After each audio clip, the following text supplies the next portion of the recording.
Yeah, maybe it's a very boring question for you to explain maybe once more what polyvagal theory is. Is that okay? Because I know a lot of people are not very familiar with it yet.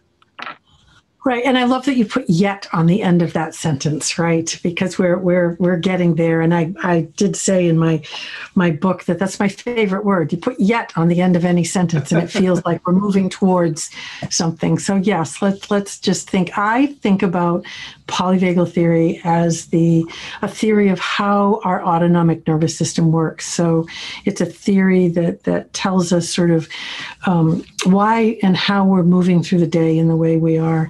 And I look at three organizing principles: neuroception, hierarchy, and co-regulation.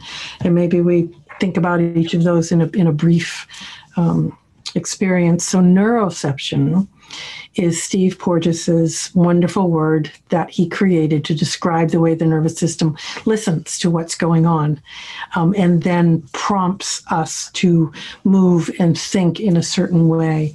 And neuroception listens through three pathways. It listens inside, outside, and between. So it listens inside our bodies to what's going on in our heart, our lungs, our digestion, our viscera. It listens outside into the environment around us to see what feels safe, what feels unsafe, what makes me feel welcome, unwelcome. And then it listens between. So it listens between nervous systems. So your nervous system and mine are having a conversation right now, even though our brains are having a different conversation, right? And that's the thing about neuroception. It is below the level of our cognitive awareness. And so it happens in the background all the time. And we don't become aware of it until we feel some sort of a change happen. Either we feel our body change, or we have a thought or a feeling or a behavior. And that neuroception just prompted this state change, which takes us to the second organizing principle, which is hierarchy. And the hierarchy is Steve's wonderful way of identifying this way our nervous system evolved over many millennia, and actually how it evolves as we're developing as a fetus in the same way. So we have this earliest part of our nervous system, which is called the dorsal vagal system. And it is the system that, when it's running the insides in a regulated way, brings us nutrients to nourish us. It runs our digestive system. And when it's pulled into a survival energy, it takes us out of connection into some form of collapse. Right? So we feel the energy draining from our system. We're no longer present in the same way. You can feel it as it happens. And that's your nervous system responding to something that feels overwhelming, a life threat, that something you can't escape. And, because, long ago, that actually could have been, a bear or a tiger. Yep. In this day and age, it simply can be, my overwhelming to-do list that feels inescapable. Mm-hmm. That can take me to that place of shutdown and collapse. The next system to come online is our sympathetic nervous system, and in its everyday role, it helps regulate our breath, our heart rhythms. It brings us energy to mobilize us in all the ways we need. And when it's pulled into a survival role, it brings us that very common experience of fight or flight. And we all know that one, where we're flooded with cortisol and adrenaline, and the energy is disorganized and chaotic, and we can be incredibly anxious or very angry, right? So that's sympathetic. And then the newest part of our nervous system is the ventral vagal system. So dorsal and ventral work together as the parasympathetic, and then we have sympathetic in the middle. So this ventral is the newest part of the parasympathetic, and it allows us to do this, to connect, to communicate. It brings healthy homeostasis, right? That's its job, to help us navigate the world in ways that feel organized and purposeful and bring our passions to life. Yeah. So that's the second organizing principle. And if we just take a moment, then we'll go back and dive into questions. The third organizing principle, and the one that we can't forget because it is a biological imperative, is co-regulation. which means that nervous systems need to connect to other nervous systems in a safe and regulated way in order to be healthy, right? We think we come into the world, we don't survive without another human being there to take care of us. It's a biological imperative, which really means it is a survival need, and that need goes on across the span of our lifetime. Yeah. Right. So even in this moment, you and I are coming into co-regulation, and our nervous systems can feel nourished in that moment. Yeah. Yeah. Yeah. Wow. You just explained the whole theory in a couple of minutes. Now we get to ask questions. Exactly. Now we get to dive in. We get the overview. And then the question is, so how does that apply to my life? Or how does that, what does it mean if I understand this, right? Yeah. Well, if I may, my first question of all the questions are running through my head now. But so I'm a massage therapist. I'm a body worker, and I see like people when they are stressed, they automatically pull up their shoulders. Is there a link with the dorsal vagal system? Is it like answer there? So dorsal. So the sympathetic system, really rigid muscles, and you can see the rigidity happening. The dorsal is more of a slump or a collapse, and the flaccid muscles, right? And sometimes I'm a psychotherapist, so I'm looking from the outside in. You're touching and feeling, but you can see the slumped shoulders, or the head down, or that inward movement. Sometimes my clients can be in that place, but it's not visible from the outside, right? But they're feeling it on the inside. They're feeling that internal collapse. So it's interesting. See, sympathetic's more easy to see because it's such a surge of energy that you see the muscles tighten, or the heart rate, or the breathing. You notice it a bit more easily. Yeah. Yeah. Well, yeah, of course you're right. Because what the other thing I see is that people are making their frontal side smaller, and when they're depressed, very very characterized, but they make the ventral side smaller. Yes. And yeah. I had a discussion just the other week. We were talking about. Is it because they want to go into a fetal position? And I said, well, maybe it's even because we want to go back to the moment we weren't walking on 2 feet, but on 4. Yeah. So maybe that's safer for our ventral side. When we're regulated in ventral, right, then we feel safe to move through the world. It's the experience is the world is a safe enough place, and I'm safe enough in it, right? And so I can walk tall. I can take up space, right? I can either flex or relax my muscles. All of those things. In a dorsal place, the sense. Well, let me tell you, sympathetic first is the world's dangerous, and I'm surrounded by dangerous people, and it brings you that I have to do something thing, right? In dorsal, it's more an experience of the world doesn't exist, and I'm not in it, right? It's sort of a floating away, not here place, and so there's often that retreat. And remember, all these things are we're not choosing these. So our nervous system is simply taking us. And so the response of curling in is the nervous system's collapse, at its extreme back into the fetal position, right? But trying to find a place where it feels safer, right? So walking upright, being seen is life-threatening. What happens? I get smaller. I curl down. I lose my eye gaze. I don't connect through gaze, and I'm gone to another place.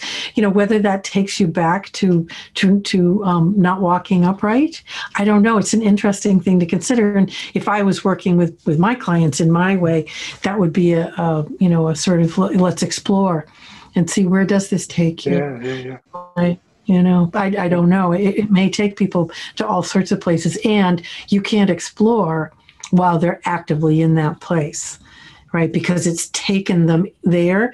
And once you leave ventral, and go to one of the survival states, your prefrontal changes the way it works. Yeah. And in dorsal, you're in that floaty, really changed state where words are very difficult to find. It's hard to put thoughts together, any of that. So the thing is when you come back, and so when your client is feeling a little more of that ventral energy, then you can revisit, right? You can dip back in and see, what was that? Where did you go? What was the protective quality of that? Is really what we're asking, because it's always the protective response. Yeah, well, it's nice that you call it a quality. Just to get back to it a little more, I read once Mabel Todd book, and it said that 80% of our pathologies come from the moment we decided to walk up on 2 feet.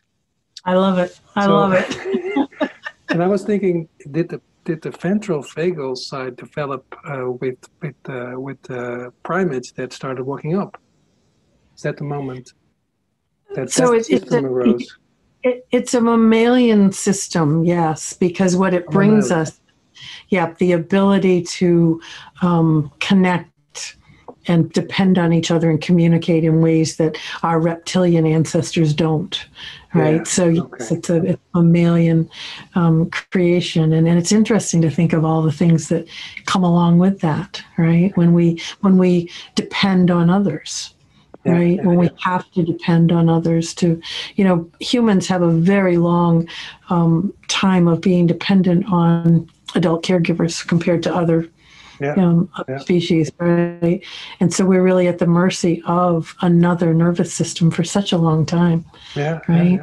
And that also seems to be, maybe a problem for most people to be so dependent, or to accept that we are dependent on each other. Yeah, it's really that sense of, if the developmental trajectory is that you learn to co-regulate because you are with other regulated nervous systems in your world, your caregivers, the people in your family, people around you are regulated. And so you get to learn what it is to be with others safely regulating. And once we have that platform, then we learn to self-regulate. We start moving off into the world and finding our way and self-regulating. That's the way it's supposed to happen. For so many people, that doesn't happen. We have to self-regulate in order to survive before we should, and the co-regulating experience is missing. And so then when we come to find out we really do need other people, it's terrifying, because people are dangerous. Right? People are unpredictable. They're harmful. They hurt us. So, and yet it is also a need, a necessity for our nervous system for well-being. I guess trust is an issue there that's a lot of people is affected, and from early stage. I talked to another psychotherapist the other day, and he said that already so many traumas arise from birth. Getting born, from the whole birth thing. What's your perspective on that?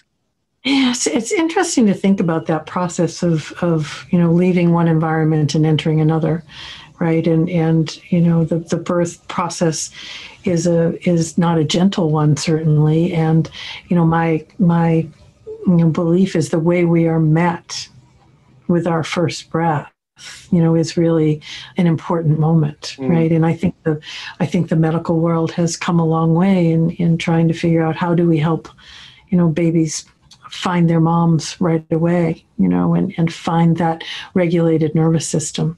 And I have a colleague who's a neonatologist and really is working hard to help babies who are born in distress and born, with medical issues that mean they can't be with their moms. How do we help those babies find enough safety in the environment so that they're not just feeling the cues of danger all the time, right?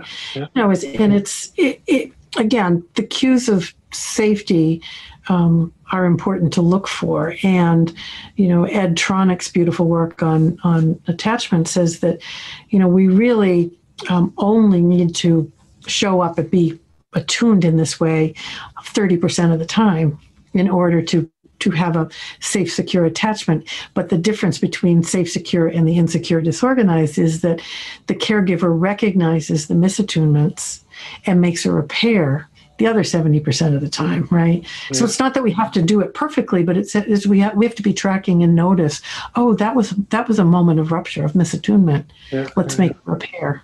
Yeah. So, yeah. Okay. And I was wondering, so you have the three systems, survival systems, can I call them that? Mm-hmm. Is it so that when the younger you are, you are more prone to get into the first one, the dorsal vagal, or can you get in any one at any certain age? Yeah, it's a great question. The only thing that really is age dependent is the ventral vagal system develops, truly finishes its development over the first 1 to 2 years of life. But at 30 weeks of pregnancy, it really is ready and myelinating and ready to help babies suck, swallow, and breathe. So if you come into the world before 30 weeks, your ventral vagus is not yet ready to do its job. And so in that case, you are solely dependent on sympathetic and dorsal to try and keep your systems going in the way they do. But once we're born and we're here in the world and three systems are working, it's interesting to think, and I don't know, and it'd be fun to do some research on how the nervous system decides to use a sympathetic fight or flight response, get really big, acting out, managing things in this way, or the dorsal fly under the radar, be really quiet, don't be noticed response. In my family, my brother was the sympathetically charged troublemaker, right? Took up all that energy and attention. I was the dorsal, let's just be invisible, not seen, because that was my safe place. I don't know why. It's fascinating, but I don't know why. So no, either of these two survival systems are there waiting to rescue us from the danger that the nervous system is feeling in the world. Yeah. But I can imagine. I don't know if you know the character structures of Lowen or Reich. It's based on the psychology of the development of a kid. And at certain ages, you develop into a certain body. So I'm supposing, but I have to look into it. I just know for myself that I have been living a lot of my life in the dorsal response method. Yeah. And I linked it to my own life, where I was already after birth, a very young age, in a unsafe environment. Yeah. And as I grew up, I always realized that it took me a couple of weeks to, after a conflict, to know what I should have done. And during my life, that time has become shorter and shorter. And now when I'm in a conflict or something scary or more nerving, I can sometimes be there at the moment. See, that's a lovely trajectory of you shaped your nervous system, right? In the beginning, you were taken to dorsal as a survival response, adaptive survival response, and it takes a long time to come back from that place and to feel the energy of ventral returning. And only in ventral can you reflect and think, what could I have done differently, right? Yeah. And then it got shorter and shorter. You spent less time. You could recover more easily. And now what you're saying, there are moments when you stay anchored in ventral, where you don't go to that dorsal place. And in the moment, you have access to your prefrontal and you can make decisions and plan from that place. That's really beautiful. That shows the lovely experience that our nervous systems can be shaped over time. Yeah. Right? I think that's the hopeful piece about polyvagal theory, is that we're always shaping our system. Right. Because that's the good news, right? You say in your books you can heal with this theory also. You can use it. Yes. Yeah, I like to say to people now that my goal is to help everyone become an active operator of their own nervous system, right? So that they too can understand how to do what you did. Right? Because we can all do it. We all have this amazing ventral vagal system inside us. Yeah. And the pathways of healing that come from that are there for everybody. They are covered up. A lot of times we haven't traveled those pathways because we had to be in survival mode, but they're there waiting for us to uncover them and begin to bring them back to life. Yeah. Hey, and we have these systems for already millions of years or hundreds of thousands of years. So how come this is a newer theory? Yeah, that's a great question because yes, there's nothing new here. What Steve Porges did when he developed his theory was he, in the laboratory began to look, because the question was he was working with in neonatal intensive care units and looking at these, tiny babies, and was looking at the ways that sometimes the vagus would lower the heart rate so much that it could become dangerous.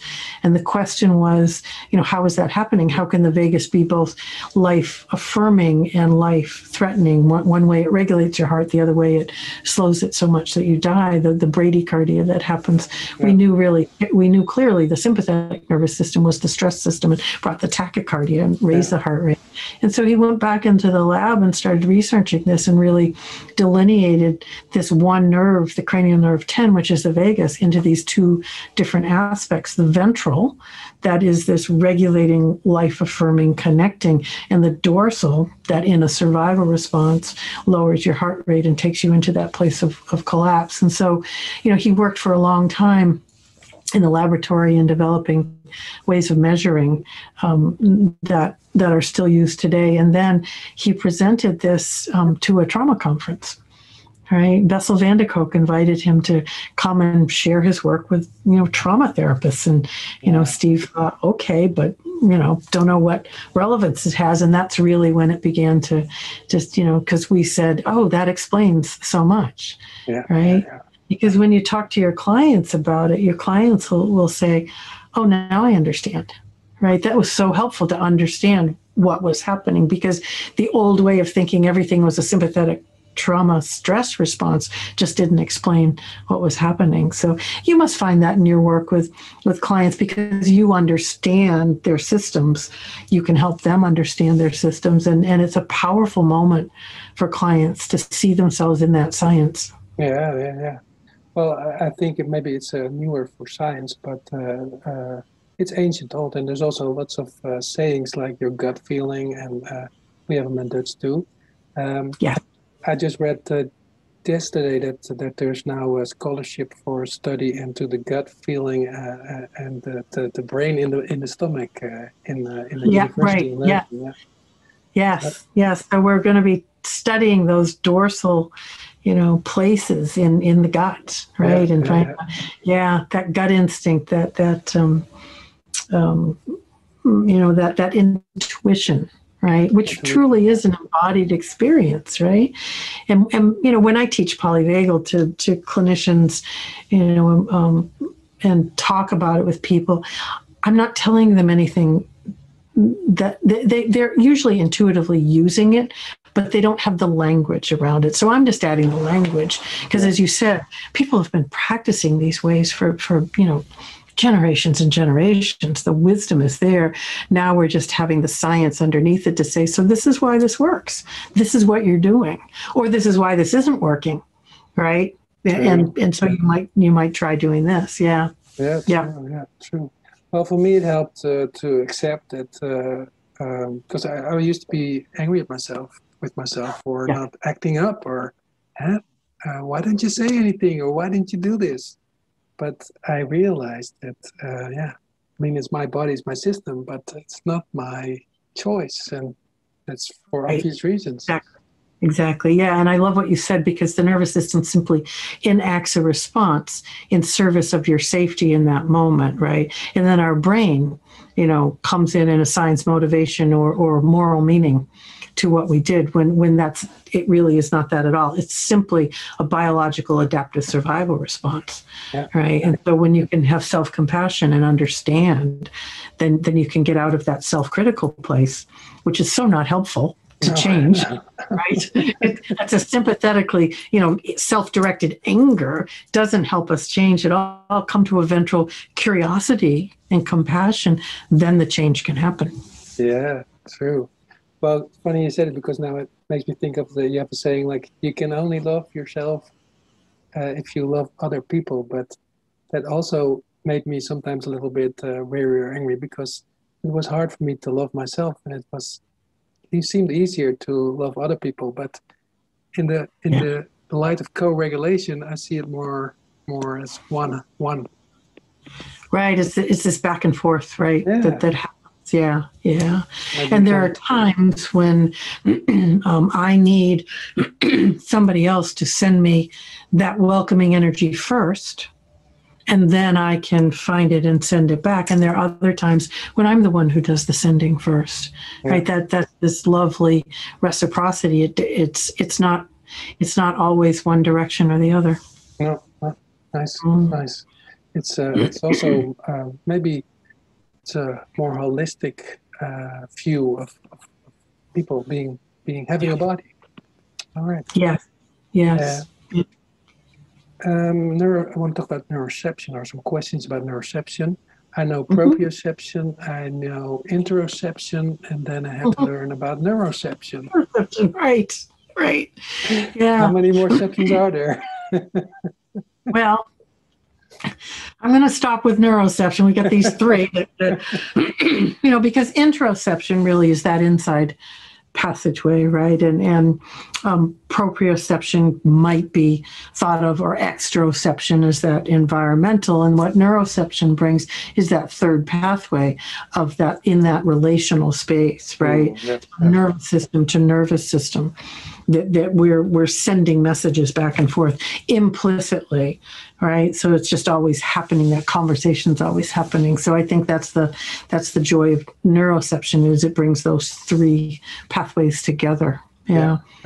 And it means that there's like signals from your brain to your gut, but also vice versa, right?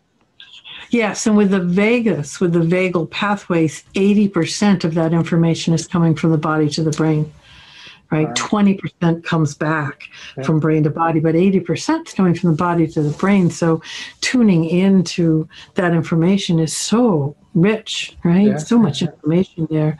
Yeah. That also seems to be a development that, used to be like a movement that everything was focused, or the humans are the brains. You're right. That's debunking it, right? It's the other way around. Yeah, I mean, we really, Dan Siegel in Interpersonal Neurobiology talks about the embodied brain. And what he's really talking about is this interconnection between nervous system and brain. You can't take them apart. It's like we are one big system.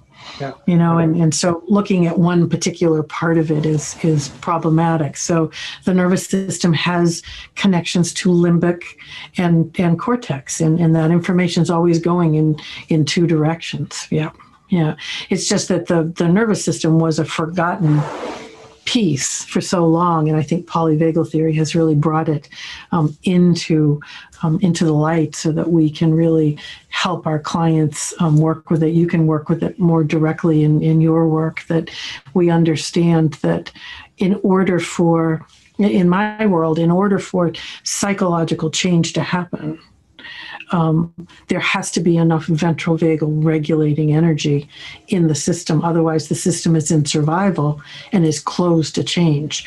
And I would imagine in your work, there's something similar, that you can't, you're looking for physical well-being by bringing ventral energy, right? Yeah, exactly. And you need also to feed that energy. And that's what I read from your book also. Right? You can feed yourself if you know what feeds you with that energy or with that system. Right. I was thinking about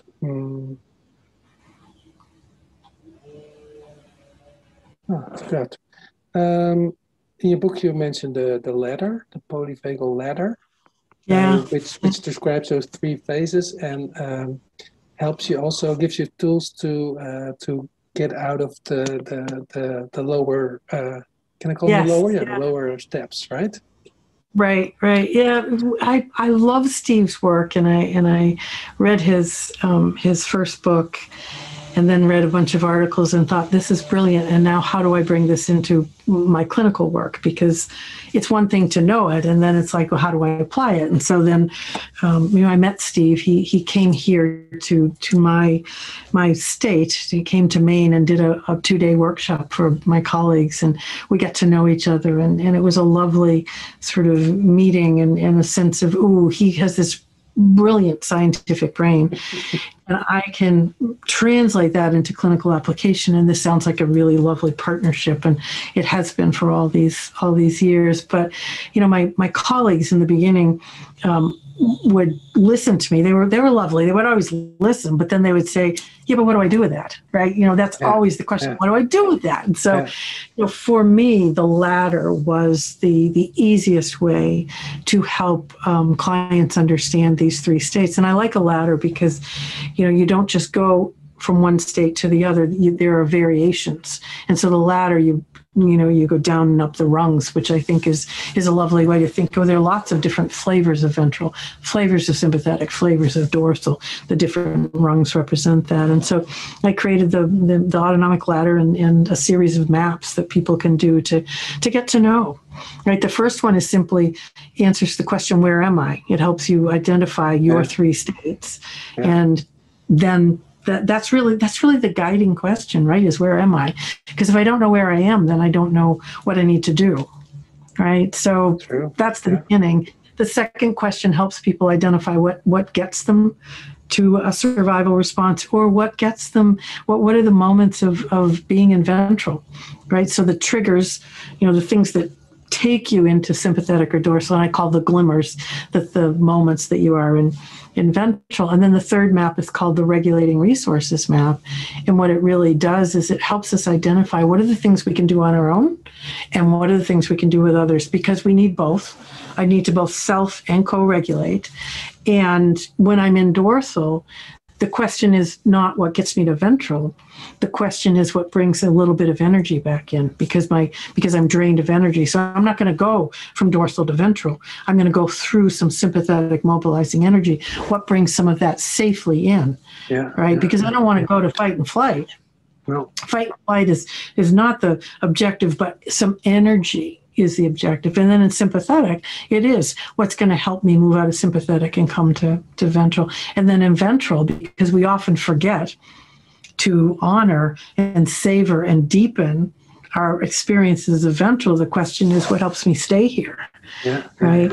In the clinical world, that's often the thing we forget. We forget the moments of feeling okay, because our clients are working with what the suffering that's brought them there. It's probably that way with your clients as well. They're bringing you their suffering, and yet we want to savor the moments when everything is in balance. Yeah, very good one. Very good one. So mindfulness taught me that I'm not my thoughts. Later I learned I'm not my feelings. And now I learned I'm not my nervous system.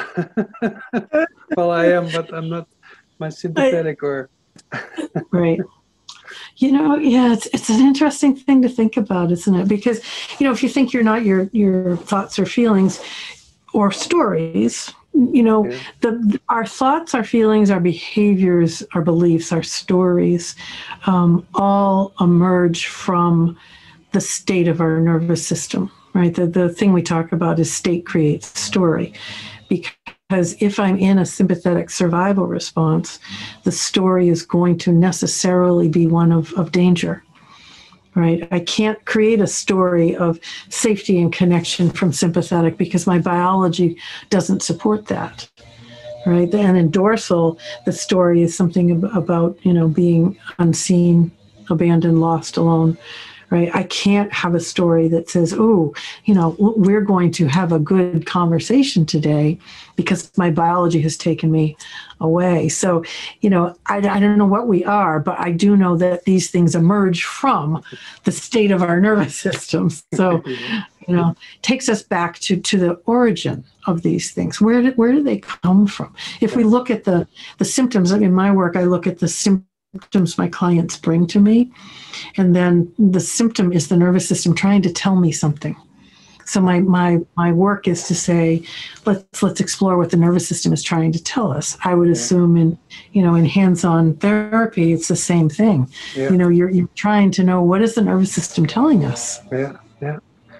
Well, if you say it like that, it feels more like all systems are there to help us. Huh?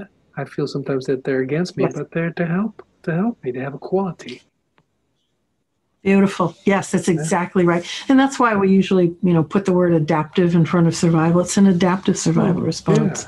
Yeah. Adaptive. In the moment, the nervous system is simply trying to help you. And to get to know, why is a lovely experience, and one of the ways that I do it is to have clients say, so if my sympathetic nervous system wasn't doing this in the moment, what is it afraid might happen? Because it's protecting you from something worse, right? And the same for dorsal. So if this wasn't happening, what's the fear that might happen, right? And then we get to understand a bit. Yeah. So now I'm thinking like systemic work. Is that the English word? Do you know systemic work?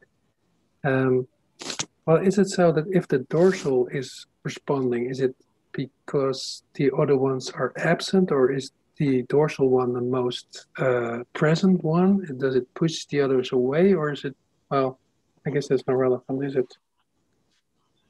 Well, it's interesting because if you look at sympathetic, and sympathetic is in the middle, we have ventral, sympathetic, dorsal on a hierarchy, because these are on a hierarchy. Put them on the ladder, ventral at the top, sympathetic in the middle, dorsal at the bottom.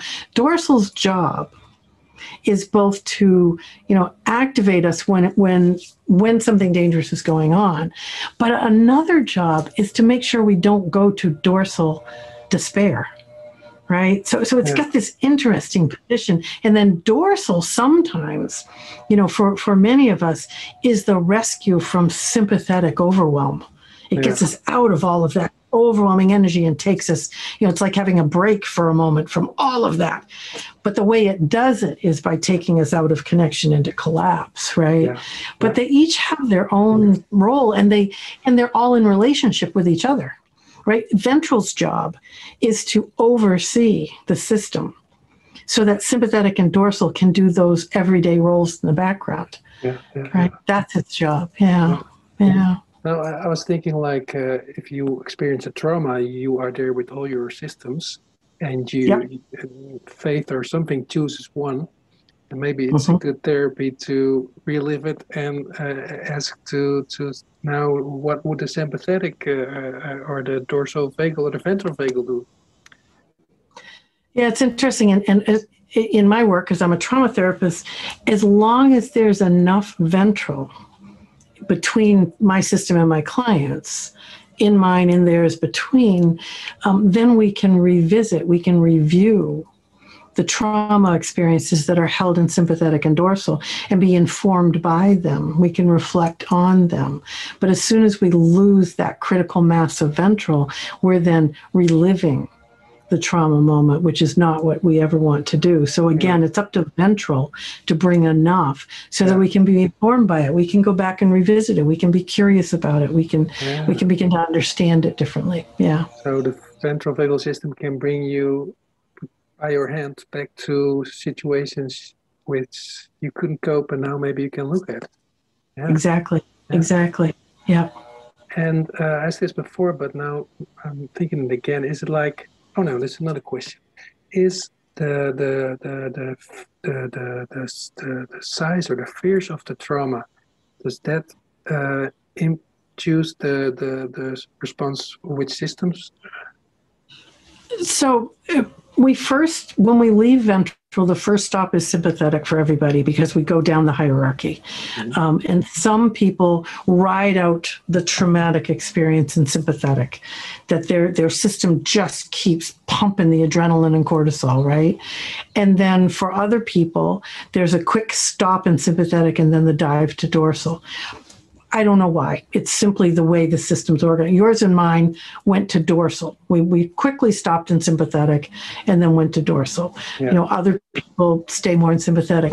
What we do know is there is a limit to how long we can be in sympathetic, right? If you're in a chronic, ongoing, dangerous world and your sympathetic never gets a rest, that system is going to begin to not be able to cope, and you will go to dorsal, right? Because that is the trajectory. So it's not necessarily the intensity or the amount or even the length of the time. It's each system sort of has its own way of moving down through those survival systems, which is interesting. You know, people ask me all the time, is it different for men, for women? Is it different for, you know, one culture or another? And then the answer is, I don't know. You know, in my work, what I'm really trying to help my clients do is get to know their own system, right?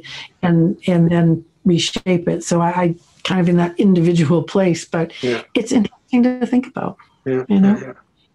Yeah, I was thinking, like, does every system has its own pathologies?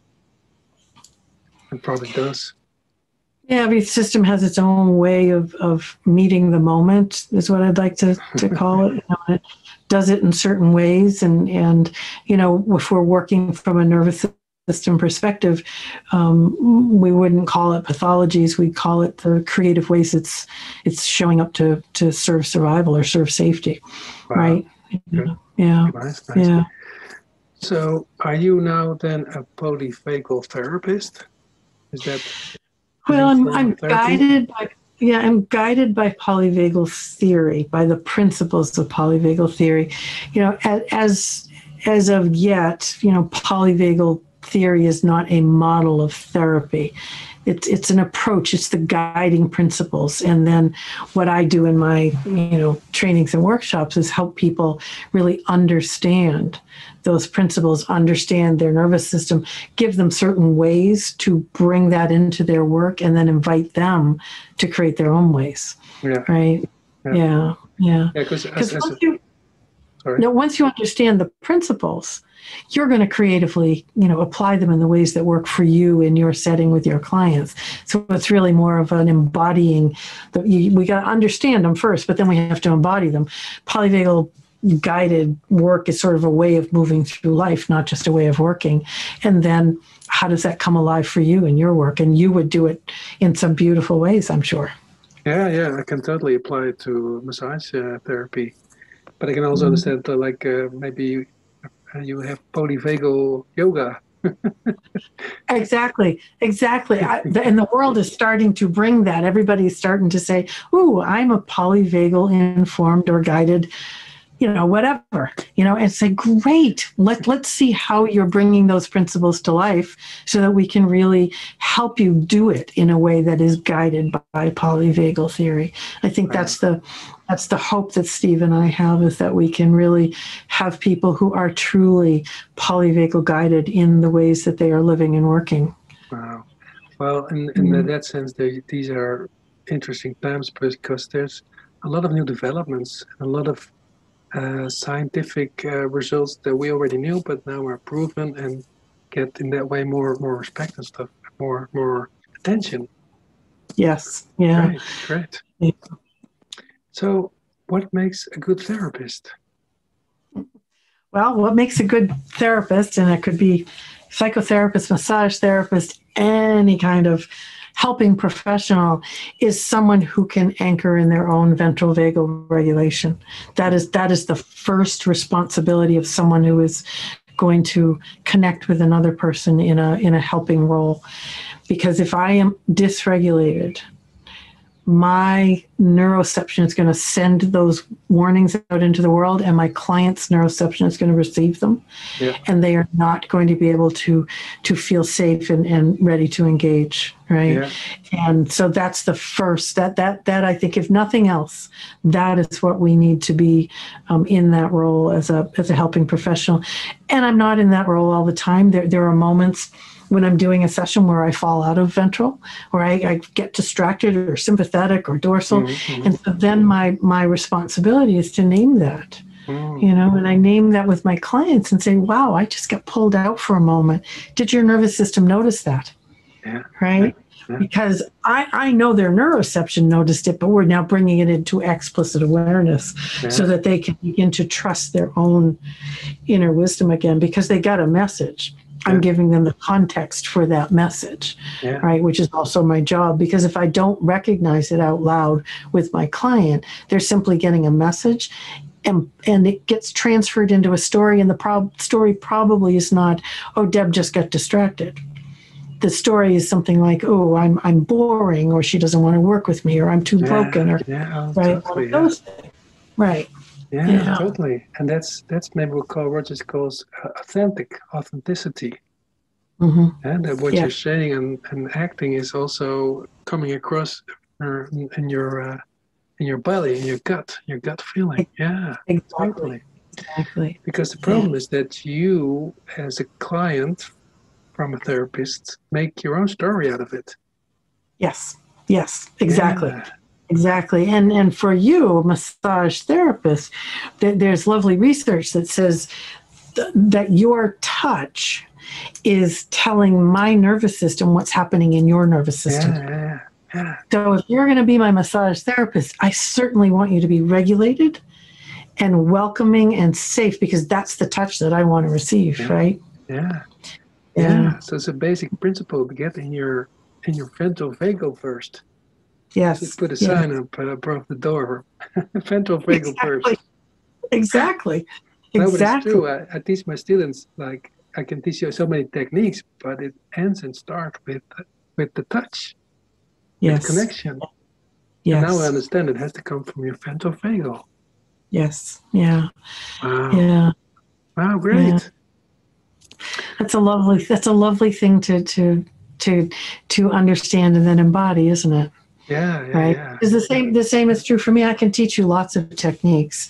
I can show you models and ways to practice psychotherapy, but they are all based on the foundation that you come into this work regulated so that you can be regulating to the other. Yeah.